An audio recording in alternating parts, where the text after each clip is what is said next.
एक बूढ़ी माँ की दर्द भरी कहानी। 3 साल हो चुके थे बेटे को अपना घर छोड़कर विदेश में बसे हुए। इन 3 सालों में बूढ़ी माँ और ज़्यादा बूढ़ी हो गई थी। 75 वर्ष की उम्र में सुलोचना देवी की याददाश्त काफ़ी कमज़ोर होती जा रही थी। उन्हें रोज़मर्रा की चीज़ें याद न रहती, लेकिन जो उन्हें हमेशा याद रहता वह था उनका बेटा। दिन हो या रात, एक पल भी ऐसा ना होता जब उन्हें अपने बेटे की याद ना आती। दूसरी तरफ बेटा था जो साल भर में एकाध बार अपनी माँ को फ़ोन कर लिया करता और 1-2 मिनट से ज़्यादा बातें भी ना किया करता। फिर भी यह बूढ़ी माँ टकटकी लगाए अपने। एक दिन बेटे का विदेश से फ़ोन आया। हेलो हेलो, सुन रही हो ना माँ? अविनाश बोल रहा हूँ, तुम्हारा बेटा। कैसी हो माँ? मैं ठीक हूँ बेटा। तुम, बहू और मेरा पोता कैसा है? माँ ने पूछा। सब अच्छे हैं माँ। मैं अगले हफ्ते गांव आ रहा हूँ माँ तुम्हें लेने। अब हम सब साथ में ही लंदन में रहेंगे माँ। तुम्हारी बहू कह रही थी माँ को यहाँ पर लेकर आओ, बेचारी अकेली वहाँ परेशान होती होगी, बेटे ने कहा। माँ की बूढ़ी सूखी आंखें आंसुओं से भीग गईं। उसके कमज़ोर शरीर के नस-नस में खुशी की लहर दौड़ गई। बेटे और बहू का अपने प्रति प्रेम देखकर माँ का मन खुशी से भर आया। बेटे ने आगे कहा, माँ तैयार रहना माँ, मेरी ज़्यादा दिन छुट्टियाँ नहीं हैं। जिससे जितने पैसे लेने हैं लेकर रखना। तब तक मैं प्रॉपर्टी डीलर से बात कर लेता हूँ घर के लिए। घर के लिए? माँ ने पूछा। हाँ माँ, गांव का घर हमें बेच देना पड़ेगा।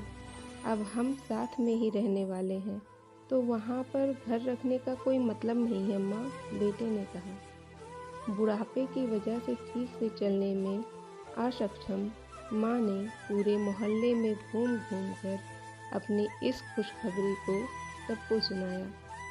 सभी को खुशी हुई। सबको लगा माँ जी के आखिरी दिन अपने परिवार के साथ खुशी से बीत जाएंगे।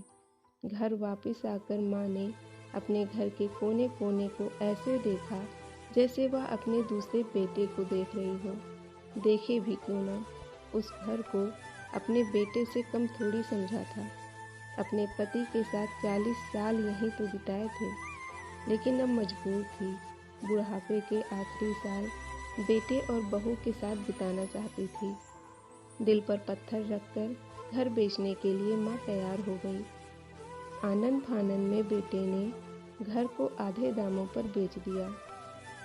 माँ ने ज़्यादा नहीं, लेकिन जिन चीज़ों से दिल लगा लिया था उन चीज़ों को समेटा और बेटे के साथ टैक्सी में बैठकर एयरपोर्ट के लिए चली गई। एयरपोर्ट पर आकर बेटे ने माँ से कहा, माँ तुम यहाँ बेंच पर बैठो, मैं सामान और बोर्डिंग पास की जांच करा कर आता हूँ।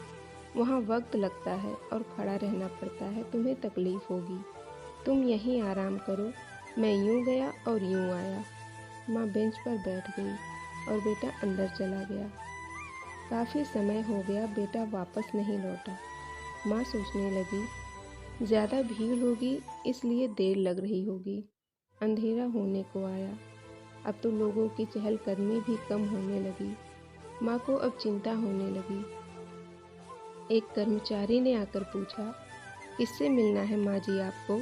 यहाँ पर क्यों बैठी हैं? डरती हुई आवाज़ में सुलोचना देवी बोली, मेरा बेटा अंदर सामान की जांच कराने गया है। लंदन जा रहे हैं हम। क्या नाम है माँ जी आपके बेटे का? कर्मचारी ने पूछा।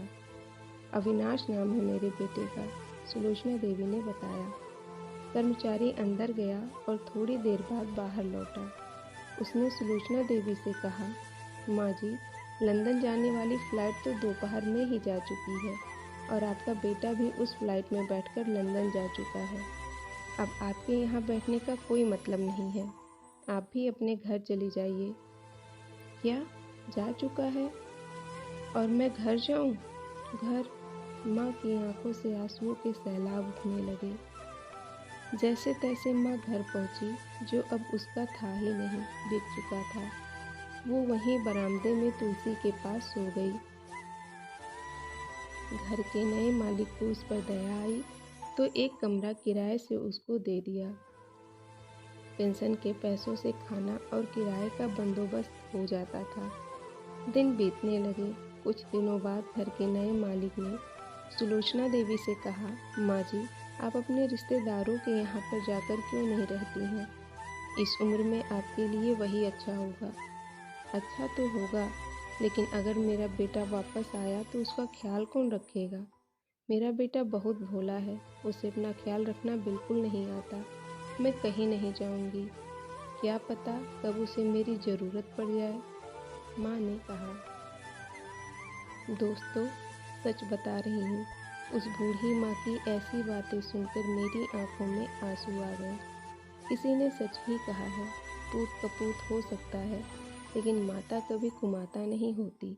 आप सभी से हाथ जोड़कर विनती करती हूँ, अपने बूढ़े माता पिता की जितनी हो सके सेवा करना, उनके साथ कभी बुरा बर्ताव मत करना। दोस्तों, वीडियो अगर अच्छा लगा हो तो प्लीज़ लाइक करें, शेयर करें और चैनल को सब्सक्राइब कर दें। धन्यवाद।